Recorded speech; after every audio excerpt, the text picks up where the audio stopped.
Some games are instantly recognizable the moment you see them. The tone, the colors, the way the world feels, it hits you like a wave. Kingdom of Night is one of those games. From its neon drenched suburbs to its occult filled underground temples, it creates a world that feels handcrafted, personal, and overflowing with atmosphere. This game isn't just an action RPG, it's a supernatural time capsule soaked in 80s nostalgia, VHS horror, synthwave music, and monster designs that look like they crawled out of an old school comic book. Watford is one of the most memorable settings I've seen in an indie game, not because it's huge, but because it's dense with personality. On the surface, it's just another sleepy 80s American suburb, but everything feels unnerving, off, or corrupted by the supernatural.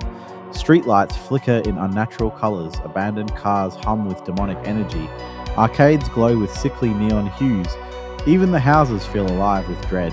A TV playing static, a door left ajar, a basement light flickering with something moving in the shadows. The world feels haunted, not in a jump scare way, but in a way that taps into a specific kind of childhood fear. Walking home alone at night, convinced something is following you. One of the game's strengths is how much it tells you without saying a word. Posters on walls hint at missing people. Graffiti references cult activity. Strange symbols appear in alleyways as you progress. Shops slowly become corrupted as demonic influences spread.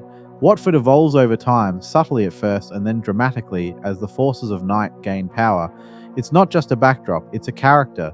There's a difference between copying the 80s and capturing it. Kingdom of Night captures it. The lighting, the colors, the synth soundtrack, the fashion, the old school stores, the retro signage, everything feels authentic, but with a supernatural twist. It's what the 80s looked like in your imagination, not necessarily in reality. This is nostalgia through a horror lens. The story begins small. Your best friend is abducted by a demonic cult performing a midnight ritual. This opening is simple but powerful. It establishes stakes, it gives your character personal motivation. It hints at a larger demonic conspiracy beneath Watford. As you explore the town, you uncover fragments of what's really happening. Cult groups operating out of everyday locations, strange energy readings beneath normal buildings, townspeople acting strangely or disappearing, references to an ancient night beast preparing to awaken. The story unfolds gradually, inviting you to piece things together. The characters you meet are charmingly weird. There's the conspiracy theorist who was right the whole time, the store clerk who pretends nothing's wrong, kids who talk about seeing shadows move in the woods, elders who clearly know more than they're saying.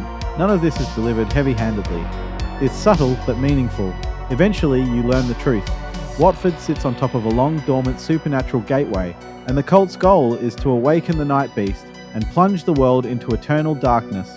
It's dramatic without being over the top, and it fits the tone perfectly. The town acts as a massive interconnected hub, similar to classic action RPGs, but with a horror twist. Every neighborhood has a unique identity. The neon arcade district, the decaying industrial zone, the quiet suburbs hiding dark secrets, the wooded outskirts and abandoned camps, the downtown strip full of strange energy. Each one feels handcrafted. Exploration is incredibly rewarding. Behind every locked gate, abandoned room, sewer hatch, basement door, hidden trail, or boarded up shop lies something new. Lore, gear, enemies, or puzzles. The game respects your curiosity. It rewards you for looking beyond the obvious. As the story progresses, dungeons become increasingly surreal, basements transform into demonic temples, sewers twist into ritualistic labyrinths, forests blend into otherworldly dimensions. Every dungeon feels like a step deeper into corruption. You choose between 3 core archetypes: fighter, up-close brutality, combos, finishes, shooter, ranged weapons, tactical spacing, psychic, supernatural abilities, high burst, high risk. Each one fundamentally changes the game.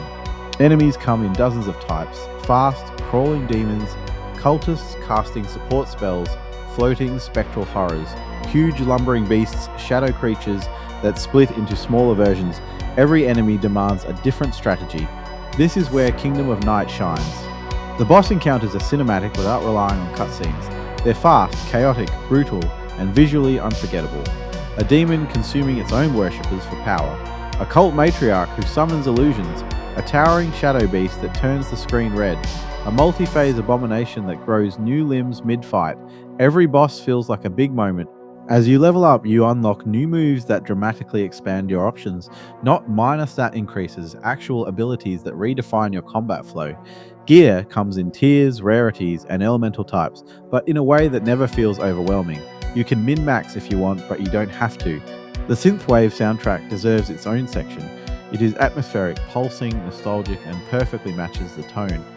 Calm tracks during exploration, dark, droning tones in cult areas, fast, aggressive beats during boss fights.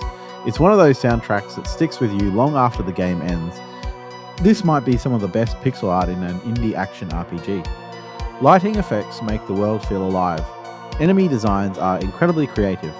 Colors shift dramatically depending on corruption levels in an area. Kingdom of Night is a triumph of atmosphere, style, and gameplay. It captures the 80s better than most retro-inspired games, delivers exciting combat, builds a world worth exploring, and backs it all with a phenomenal soundtrack. It's creative, it's memorable, it's unique, and for those reasons I'm giving Kingdom of Night a 9 out of 10. A must-play for fans of supernatural action, retro horror, and stylish indie games.